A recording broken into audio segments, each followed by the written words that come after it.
Hello everyone, welcome back to another Total War multiplayer battle. This is going to be the Vampire Counts versus the Vampire Coast. For my army, we're going to have a very long and wide front line. We have a total of 4 Skeletal Warriors, 2 on this side and 2 on this side, these 2 right here. The center is where it gets pretty beefy. We have 2 groups of normal Graveguard and then the Sternsmen, which are the regenerating Graveguard. They're just a solid unit in all aspects. They're pretty dang good. Then I also brought 2 additional Graveguard with great weapons to try and help counter any depth guard that the enemy might bring. They're not going to be as effective against like crabs and things because unfortunately the vampire counts have a pretty low melee attack across the board in a lot of their units, so these guys are really relying on their bonus versus infantry to actually get them to get any hits. They can still hit large creatures, it's just not going to be that many times, especially when you're talking about crabs. They're pretty tanky, but they can still, when they do get a hit in, they will hit pretty hard with the 28 armor piercing damage, but these guys are definitely more geared for anti-infantry, and if there are no depth guard, they can still do pretty good at killing all of the other infantry units of the Vampire Coast. So we have a very kind of beefy midline here, along with our leader, the main man, Kemmler. I don't know why. I've always done this. I sometimes call him Krell. His best friend is Krell, and we actually do have Krell as a summon here. You can see that I took that ability. We also have the Undeath Resurgent, and then only 2 spells with the Raise Dead and the Invocation of the Heck. I did take his Chaos Tombblade, which I think was changed between... Honestly, I don't even know.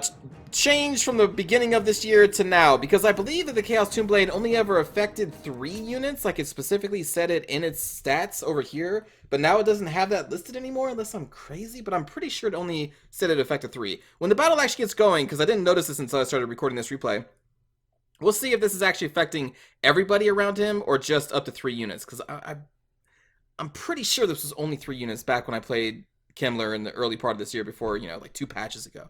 But anyway, we also have the Curse of Undeath, which is going to be the passive for the vampire spells, which is, map-wide healing, nothing too special there. And then Master of the Dead. Master of the Dead is a trait that all the necromancers share for the vampire counts. Oh god, I knew it was going to happen. It was bound to happen. Vampires against vampires. Anyway. So the Master of the Dead trait is, the thing that you need to remember about this thing is that it's only active when the Necromancer is not engaged in melee. So when he is engaged in melee, we have the Chaos Tombblade that gives a regen aura, and when he is not fighting, he does still have Master of the Dead trait. A lot of times, I take Master of the Dead trait off of Kemmler because I plan on using him in melee, but I usually also run Kemmler with double Necromancers, that their only goal is either to summon undead or just run around with the healing aura buff of the Master of the Dead trait, but I didn't bring the 2 other Necromancers that I usually bring with Kemmler, so I decided to bring it on him instead. But normally, I run him without the Master of the Dead trait, because again, I keep him in melee for as long as possible. But also, whenever I bring Kemmler, I usually bring his 2 best puppies. So we have 2 Vargulfs, which are just very solid monstrous units for the vampire counts. I almost said ghost again. I always usually bring at least 2 puppies when bringing Kemmler. I really wish they gave Kemmler the unique summon spell that they gave one of those new vampire lords where you can summon a puppy, because that would have been so good. I love running puppies with Kemmler. God, I did it again. I don't know why I keep calling Krell, but anyway, so we got those, and then off in the flanks we have 1 Crypt Ghoul over here for just some kind of fast flanking, and then 1 Crypt Ghoul over here. Both of them are hiding in the forest, and then I brought 4 Fellbats, because as the vampire counts, the enemy knows you do not have access to ranged units. So I figured that they may abuse that fact and bring some deck droppers, which they did. There are 2 deck droppers with pistols, 1 on this flank, 1 on that flank, who's actually starting to go towards the middle. And they also brought a deck dropper of bombs. So these are going to do pretty good against our Skeletal Warriors. I guess in theory they could do some decent damage against our Vargulfs, because our Vargulfs have low armor, and they also regenerate, so regenerating creatures typically take more damage from fire, and the bombs are fire damage, so I mean that is something they could in theory do bonus damage for the Vargulfs, although I don't believe the deck droppers are really made for that. They're just made to kill infantry, I believe, for the most part. Anyway, we have 3 deck droppers. The front line is made up of 5 deck hands. 3 of those are going to be the pole arms here, and over here. And then the front line is made up of 2 of these sword ones. We also have 2 of these zombie pirate gunnery mobs with bombs, which I think are terrible units. In theory, they're cool, and maybe if their bomb has changed a little bit, but we got 2 of those. And then we also have a zombie pirate gunnery mob with a hand cannon, which I also think is not fantastic. It should be. I think this thing should rock any low armored unit in the game. I think it should do pretty good against, but it doesn't. Not really. At least not in my experience anyway. But we have those 3 gunnery mobs. Then we also have 2 additional pistol gunnery mobs. So a lot of gunnery mobs, but some, you know, are the bombs. We have the shotgun and the pistol variant. Basically all the gunnery mobs except for the actual handgun armor piercers, which are, I believe, to be the best. Although, honestly, I think the normal gunnery mobs are still fantastic. I think these things are really good units, too.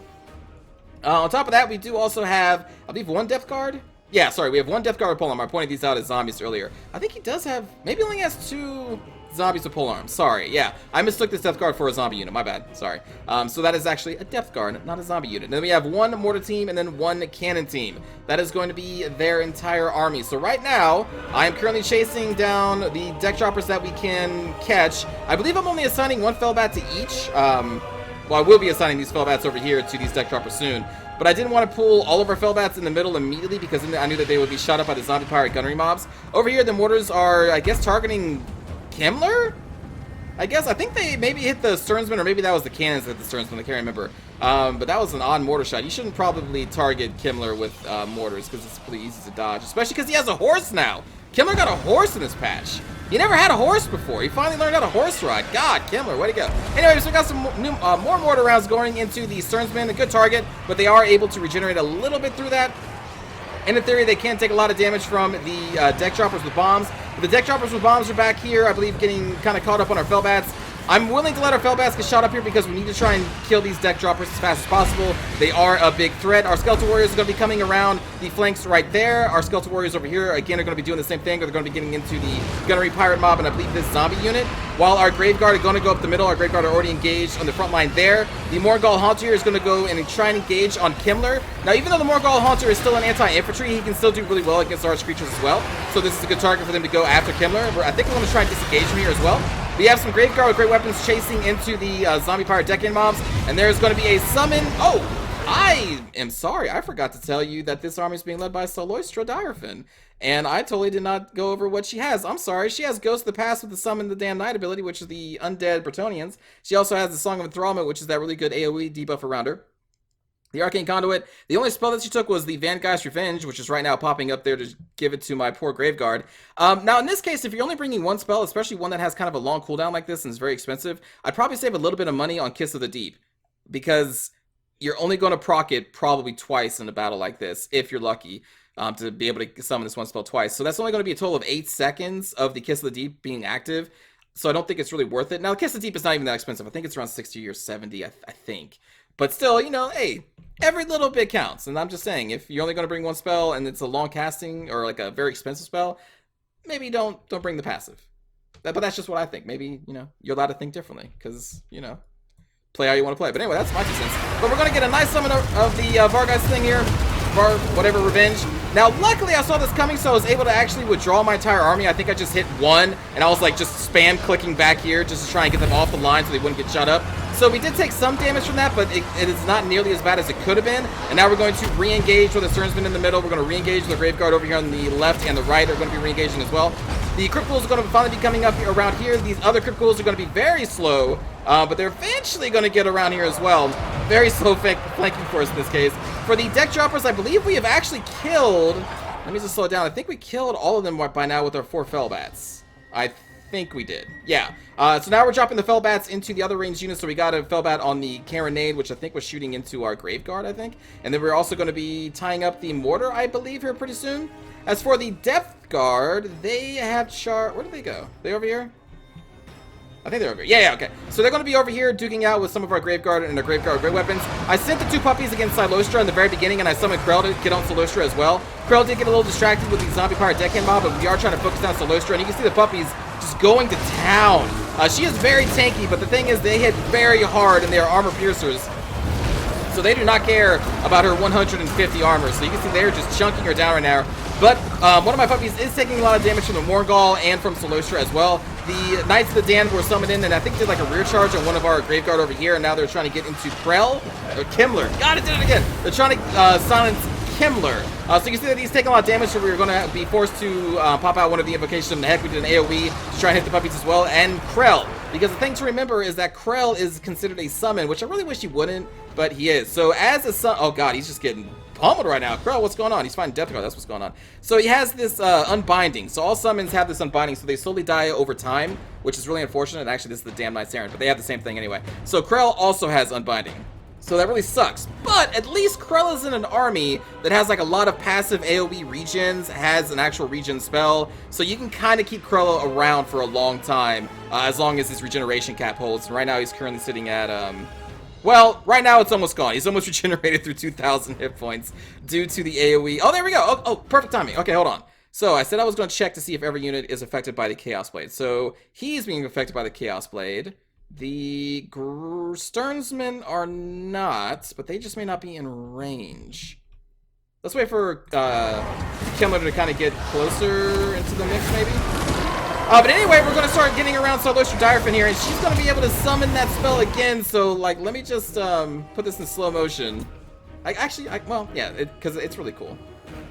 And you're going to see this thing's going to pop up. And I didn't notice the casting animation. Last time I noticed the lines showing that it was going to be cast. I didn't notice it until it popped out of the ground. So I was a little late on the withdrawal here. So we're just going to get shot along all of our Graveguard here. Just slowly firing. And there it goes. Look at that damage. And it just goes down the line into the Sternsman. Down the line. And I think it clips our other two Graveguard over here a little bit. There it goes. There's the blast coming closer, coming closer. I just want to see you, like, this is how damaging the spell can be. That's why I'm putting it on slow-mo for you. Look how much damage that spell can do to my Graveguard line. If you don't see it coming, and I didn't, it can wreck you. Now, luckily, we are the undead, so we won't rout from this. We will hold their line, but that thing can do a lot of damage. And I don't see that many people bring it, because you can dodge it, and if you do, it's really sad face for the person casting it. But if it does go off, damn, it can do some damage. Anyway, let's keep going. So they're still trying to focus down one of our puppies, but we were able to heal through a lot of the damage there. Where is Kemmler? So Kemmler is now in the middle. Okay, so I'm sorry, I know I keep pausing this, but I gotta check this Chaos Tomb Blade. So obviously Kemmler is being affected by it. Let's see, the two puppies, that's 1, 2, so that's technically 3 units. Yep, and Krell also has it. Do the Fellbats have it? Alright, so I guess they changed that. Either that or I'm just misremembering, but I'm pretty sure the Chaos Tomb Blade only affected up to 3 units in a previous build of the game. I'm almost positive. So that's cool. They took away that restriction. Nice. So Kemmler is, slightly even more powerful with the Chaos Tomb Blade. He's still not the best vampire counts lord by far, but that's still cool. Anyway, let's get going. So right now we're just trying to focus down on leadership. We do not want to get shot by another one of those pirate ships because, wow, they do a lot of damage. Meanwhile, on the periphery, oh, sorry, that's when the enemy gives up. My bad. Because we were about to take out Soloistra, because she was totally surrounded, and most of her units at this point were all gone. We had destroyed the Depth Guard with our double Grave Guard with great weapons were in here. It was only a matter of time because they didn't really have much left on the peripheries either. Like, they still had some zombies out here, but they were getting overwhelmed by these Skeletal Warriors on this flank, and I believe they were about to get overwhelmed over here as well, because we had the Crypt Ghouls that are going to be coming in onto these gunnery mobs. But anyway, that was the game. I forgot that they surrendered at that point. I think it was going to be a loss, but like, look at the kills that she got off those spells. 2 spells, 244 kills. So good game to Menacing Fart. The Morgul got 49 kills, which is pretty good. Our Graveguard were able to overwhelm the Death Guard. Probably the puppies got some damage in there as well. The Fellbats did a really good job at shutting down the Deck Droppers before they can really do a lot. I think the Bombers, even though the Sternsmen have a lot of armor, I'm pretty sure the Bombers would do really good against them if given the chance, because they do the fire damage, and the Sternsmen do take 20%? I think it's 20% due to their regeneration fire weakness. So I think in theory, even though they typically fire attacks like these are good against low armored, because of the fire weakness, I think they can wreck the Sternsmen. I think. But in any case, even with the second pirate ship attack, it was a little too late because we had already overwhelmed a lot of their zombies and their depth guard, but still, like, holy crap. If the first pirate ship attack was not dodged and instead I took all that damage, oh my, that would have probably been GG, because, like, that wasn't, it was a scary thing to see. I'm not used to people bringing the pirate ship, so I honestly wasn't actively looking at it. I didn't even look at her skill set at all, which is a bad mistake when you going up against a caster who has a spell like that. Always look against the vampire counts, because they can bring ones to death and that will shatter your world. Basically, it does the same thing, but it doesn't look as cool as the pirate ship does. Anyway, good game to Menacing Fart. I hope you enjoyed the game, and including the cool pirate ship doing a lot of damage. It's a really cool spell. All the spells are really cool with the deep. Let's go watch a cinematic view of the fight. So something that I forgot to... second shot. Point out is that I am actually playing as the new faction that Kemmler leads, the Borrow Legion. So instead of the red, you get like this teal ocean blue color. So it's a nice change. It's nice to see a different color on the vampire counts instead of just all the red. So everything is more blue now under Kemmler. But yeah, it looks like the mortars are shooting at Kemmler. On a horse. That's bad. You shouldn't do that. It's so easy to dodge mortars on a horse. I don't even think I was actively dodging them. I don't remember actively dodging them. I think I was just running around casually. It's like that kind of, I don't want to call it like a trope, but when two people are rivals of each other, but only one of them knows that they're a rival of the other, and the other one doesn't even care. Like, that's what's kind of going on here. The mortars think themselves a rival to Kemmler, and Kemmler's just like running around like, wait, are we rivals? When did that happen? Anyway. Look at these Fellbats on these deck droppers. Unfortunately, I don't think the Fellbats are blue. They're just normal bats. Bats on bats over here.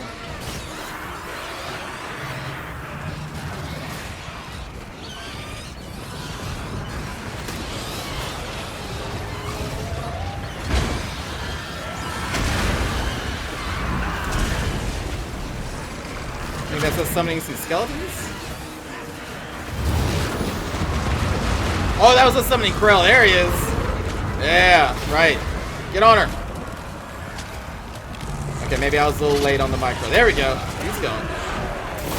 Yeah! Oh, then she sits on him. That's right. So we got Krell and the double puppets. That is not where a Soloistra wants to be on that mount. Okay, I missed that ship. I'll get the second one now. We'll look at this. I was too busy looking at Krell. Listen, he disappears a lot, so you gotta look at him when you can.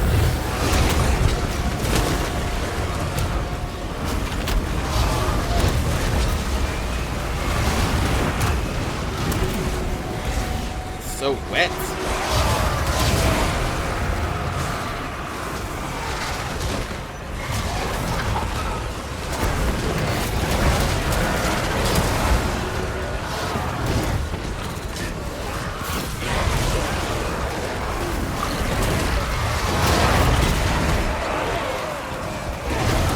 Tall he is, man. Bro, don't care about your vampires.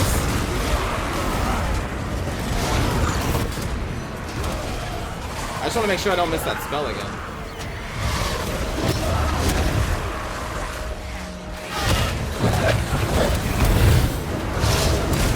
Oh, I don't think I've seen that animation before. The Morgul just gets him in the mouth.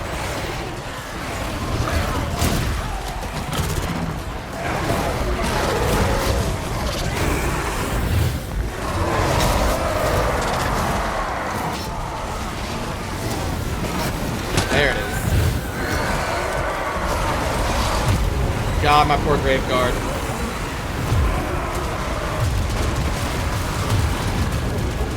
Oh, damage. Luckily, we had already killed a lot of the things before that happened.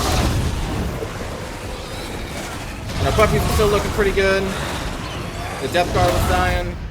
And that's going to do it for the game. Kind of lost track of Kemmler in that, but we're all here to see Krell anyway. Where is that guy? I've lost Krell again. Oh, there he is. He's like Waldo. Anyway, thanks for watching, everybody. I will see you all next time. Take care.